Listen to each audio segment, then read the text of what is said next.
नमस्कार मित्रमैत्रिणींनो, आज सगळ्यांच्या जिव्हाळ्याचा एक टॉपिक मी घेणार आहे.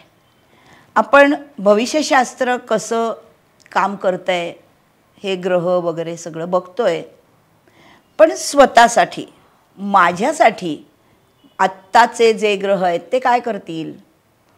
आपलं 18 ऑक्टोबर ते 18 जानेवारी या 3 महिन्यामधलं प्रत्येक चंद्र राशीचं भविष्य मी आता सांगणार आहे. त्याच्या आधी एक छोटीशी गोष्ट पक्की करून घ्या. तुमच्या कुंडलीमध्ये समोर ठेवा, तुमच्या कुंडलीमध्ये ज्या आकड्यामध्ये चंद्र असं लिहिलं आहे आकड्याबरोबर, तो आकडा राशीचा असतो. म्हणजे त्या राशीत तुमचा चंद्र आहे, म्हणजे ती तुमची रास आहे. 1 आकड्याबरोबर चंद्र आहे मेष रास आहे, 4 आकड्याबरोबर चंद्र आहे कर्क रास आहे, 9 आकड्याबरोबर चंद्र आहे धनु रास आहे, 10 आकड्याबरोबर चंद्र आहे मकर रास आहे. असं अशी तुम्हाला तुमची रास कळते. आता तुमच्या समोर जी कुंडली येणार आहे भविष्य सांगताना, त्याच्यामध्ये मेष राशीची कुंडली, जेव्हा मी मेष राशीचं भविष्य सांगणार तेव्हा प्रथम चतुर्थ सप्तम दशम पंचम नवम स्थानांची नावं लिहून एवढ्या स्थानांमध्ये कुठेही चंद्र असेल तर तो चंद्र चांगला आहे, शुभ आहे तुमच्या कुंडलीतला. म्हणजे असं की तुम्ही ज्या घरामध्ये राहता ते घर सगळ्या दृष्टींनी उत्तम बांधलेलं असेल तर तुम्हाला घरातली बाकी सगळी सुख उत्तम मिळतात. तसं तुमचं मन हे जर चंद्र आहे, मन म्हणजे चंद्र आहे, हा चंद्र कुंडलीमध्ये उत्तम स्थानात असेल तर निम्मी लढाई जिंकली आहे तुम्ही. मग सगळे ग्रह जे परिणाम देणार आहेत त्यातले चांगले परिणाम जास्त चांगल्या अनुभवाला येणार आहेत.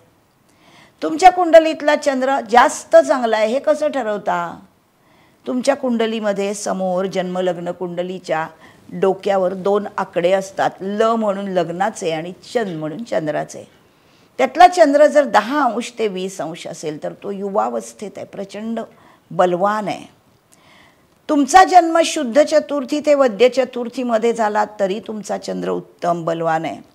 शक्यतो रवी बरोबर नको, नाहीतर तो निष्प्रभ होऊ शकतो. चंद्राच्या दोन्ही बाजूंना ग्रह असतील तर ते चंद्राला सपोर्ट करतात, ही गोष्ट पण चांगली.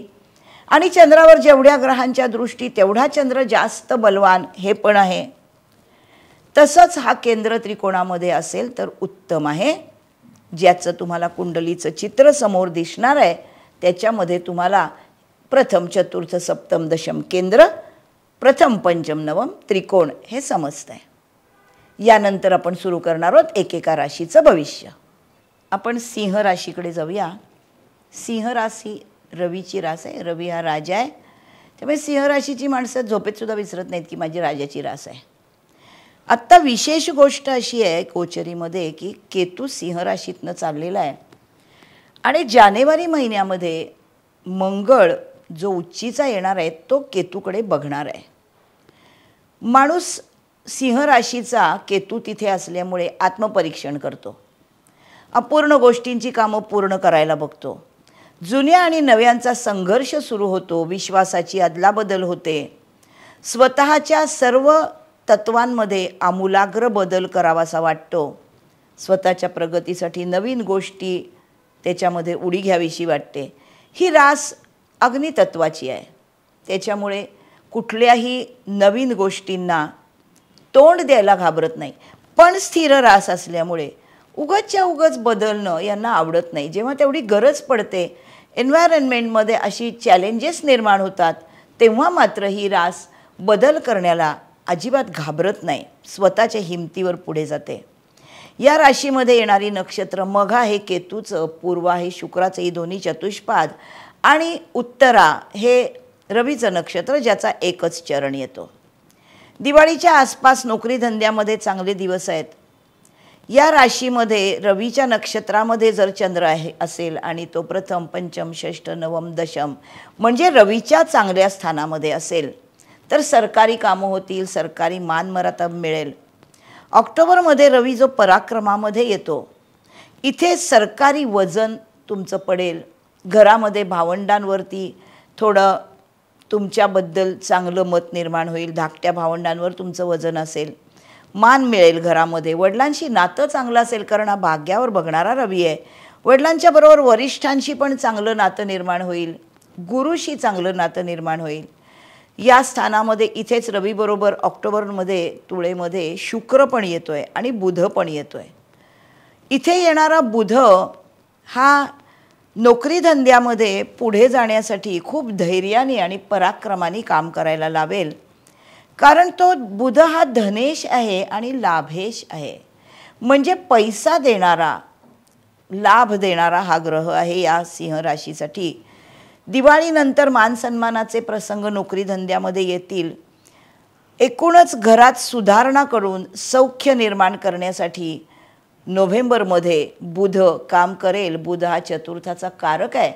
स्थापत्यशास्त्राप्रमाणे आपल्या घरात काय बदल करायचे आहेत, नवीन घ्यायचं आहे का, काही नवीन गोष्टी घ्यायच्या आहेत का, ह्या गोष्टींना जास्त चालना मिळेल.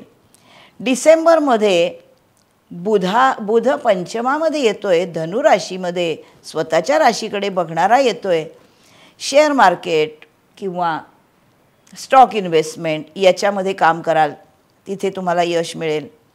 जानेवारीमध्ये स्टॉकमध्ये इथे गुंतवणूक कराल तर जानेवारीमध्ये नवीन वर्षामध्ये खूप धडाडीने नवीन कामं कराल. कोर्टाच्या केसेसमध्ये यश मिळण्यासाठी स्वतःचे प्रयत्न कराल. कदाचित काही माणसं ज्यांच्या कुंडलीमध्ये बुध सिंह राशीमध्ये चांगला असेल तर हे स्वतः वकिली करतील. राहू हा सतत 7वा राहणार आहे. भागीदारीचे करार करताना बिझनेसमध्ये अतिशय सावधगिरी बाळगायला पाहिजे. जोडीदाराशी पण गैरसमज होऊ शकतात, पण गुरुची लाभातून त्याच्यावर दृष्टी आहे दिवाळीमध्ये, ऑक्टोबर नोव्हेंबर या 2 महिन्यामध्ये 6 डिसेंबरपर्यंत. त्याच्यामुळे व्यवसायामध्ये, मित्रपरिवारामध्ये एकूणच चांगलं काम आहे, यश मिळणार आहे. दिवाळीनंतर व्यवसायात चांगलं यश आहे. ऑक्टोबर ते डिसेंबर हा खर्च वाढवणारा मात्र गुरु येतो आहे. कारण तो गुरु हा सिंह राशीचा मित्र आहे आणि तो पंचमेश आहे, इन्व्हेस्टमेंट्स करणार आहे, पण तो व्ययात येतो आहे. त्याच्यामुळे इन्व्हेस्टमेंट्समधनं खर्च केले जातील, आवश्यक ते खर्च होतील, चांगल्यासाठीच होतील. कदाचित घरामध्ये ज्यांच्या पेट्स असतील तर त्यांच्या आरोग्यावर खर्च करावा लागेल. कुंडलीमध्ये जर शनी किंवा गुरु वक्री असतील, तुमच्या कुंडलीमध्ये वक्री गुरुची ना विनाकारण भीती बाळगतात माणसं. तुमच्या कुंडलीमध्ये जर ग्रह वक्री असेल ना, तर गोचरीचा वक्री ग्रह त्याच्यावरून जाईल तर तीव्र परिणाम देतो. वाईटच असतात असं नाही आहे. त्यामुळे कुंडलीत जर शनी किंवा गुरु वक्री असतील आणि त्यावरून वक्री ग्रहाचं भ्रमण होईल, जसं आता मीनेत शनी, मिथुनेत गुरु वक्री आहेत, तर अपूर्ण काम पूर्ण करण्यासाठी स्वतःमध्ये आमूलाग्र बदल करण्याची तयारी असेल. येन केन प्रकारेण जुन्या नव्याचा संगम करून यशस्वी होण्यासाठी संपूर्ण धडपड केली जाईल. ऑक्टोबर ते डिसेंबर शनीवर गुरुची दृष्टी आहे. शनीचे परिणाम वाढवेल हा गुरु. गूढ ज्ञानासाठी परत तिथे ॲडमिशन घ्याल, नवीन गोष्टी शिकाल. अशा लोकांनी माझ्या क्लासला ॲडमिशन घ्यावी. मी शिकवते भविष्यशास्त्र गूढ ज्ञानामध्ये. ऑक्टोबर ते डिसेंबर घरात सुखसोयींसाठी पण घाऊक खर्च केले जातील. एकूण संमिश्र ग्रहमान सिंह राशीसाठी आहे. पण सिंह रास रवीची रास आहे, त्याच्यामुळे ती कुठल्याच गोष्टींना घाबरून राहणारी नाही. अग्नितत्वाची रास आहे, त्यामुळे ड्युटी बाउंड आहे, अति ॲग्रेसिव्ह नाही. त्याच्यामुळे सर्व गोष्टींमधनं पुढे जाऊन यश मिळवणं हा या राशीचा स्वभाव आहे. बरोबर आहे ना? तुमची रास अशीच आहे. माझा चॅनल सबस्क्राईब करा. या एपिसोड तुम्हाला माझा कसा वाटला याच्यावरती कॉमेंट करा. Bye bye.